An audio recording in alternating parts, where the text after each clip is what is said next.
সকল লোকজন নিয়ে সর্বাধিক ভোটে কালাম ভাইকে ধানের শিল্প দেখিয়ে জয়যুক্ত করিয়ে আনা, সেটা আমাদের নৈতিক দায়িত্ব রয়েছে। বন্ধুরা আমার, নির্বাচন নিয়ে ষড়যন্ত্র চলছে। আমাদের প্রতিপক্ষ বন্ধুরা অনেক লম্বা লম্বা কথা বলছেন, অনেক লম্বা লম্বা কথা বলছেন। তাকিয়ে দেখেন, আজকে আমাদের কোনো কেন্দ্রীয় নেতা সমাবেশ নয়, আজকে শুধু লাকসাম মদনগঞ্জে আমাদের নেতা কায়েম ভাইয়ের পৌরসভা আয়োজিত শুধুমাত্র লাকসাম পৌরসভার আজকের এই সমাবেশে তাকিয়ে দেখেন, অনেক কেন্দ্রীয় নেতৃবৃন্দ সমাবেশে এত লোক হয় না।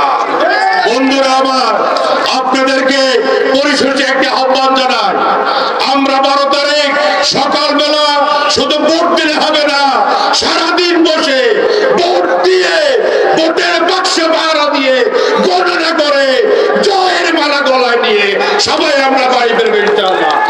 আপনারা দেখছেন মেঘনা টিভি, সত্যের সন্ধানে সবসময়। এছাড়া দেশ বিদেশের নিত্য নতুন খবর জানতে মেঘনা টিভির ফেসবুক পেজ facebook+meghna tv.bd তে লাইক দিয়ে আমাদের সাথেই থাকুন।